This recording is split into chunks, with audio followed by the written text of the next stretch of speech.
Hallelujah, dofo onyankopon shira.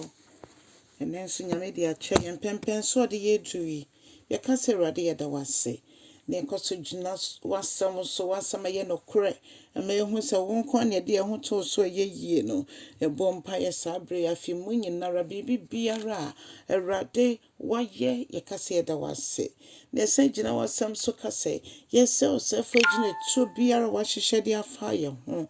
Woma woni yeni da so eno nti osefo ne gine tuo biara nea wayɛ ene nea oguso yɛ ne nea opese oyɛ ne nyinaa yɛtwetwem wɔ Yesu Kristo wodin no mu wodin na bro din nyinaa so no Awurade de so osefo gine tuo nyinara bompa Awurade sisi na kwan nyinara ye bompa ye kase ye japade biara Awurade osefo na agye ye bibi biara ho aka ye dwuma sam abahwesem Awurade ye bompa ye sabre tumi a wodi ama yen se onyankopon wo ma no ye de so sefo agina etu biara afi obi biara sefo no ewia wani gye wa chichire wo osefo ne de wa fa kwan bia ama ire ho ahye wa koma soma kame ho anopai ebre ye so sefo agina etu ene ne hihye boni biara nia onyame ahyafa ye ho no kwa na bebemu osefo agina etu nyina ye kwa efise Kristo Yesu ene ye nkunimudie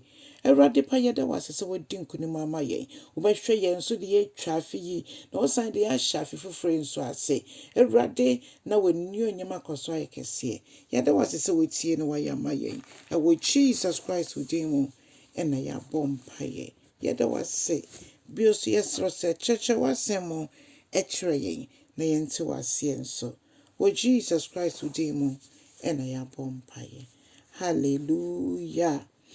Odofo me ma wakwa abade ba oti asesen dwumede so ye fa ya kenkan se me fi Mateo sempetinsia ne nchichemu eduenu enum edikosi eduasa ennan adofo me yinti Awurade asem Yesu Kristo enum asem ne o se senti na meka chemo se mamo ndwendwen e wo daada abrabo ho se mo wo bio se mo ni bio se mo we aduane amodio se mo woni amonomo se mo wo entare bruso se me wo mo wo wiase mo japadio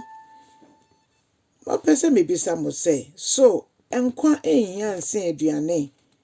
na woni pedua ehia nsen enchene entade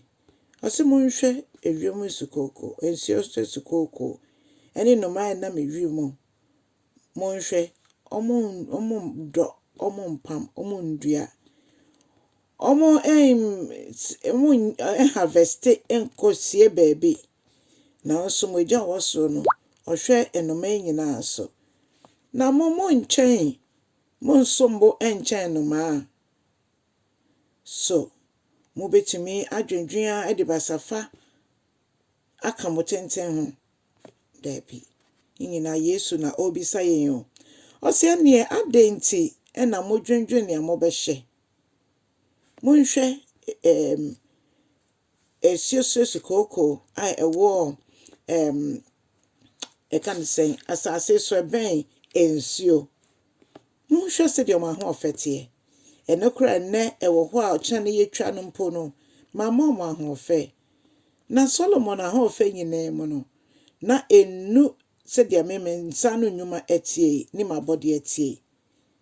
eno nti se onyankopon adwene wo ho a adwene nhwire mpo ho a enne wo ho no kyene ni ho ochana ye betwa gu ejemu mpo adwene omo ho mpo a wonso so se wo ye ne waba wo ne sesoso no o se obahwe wo so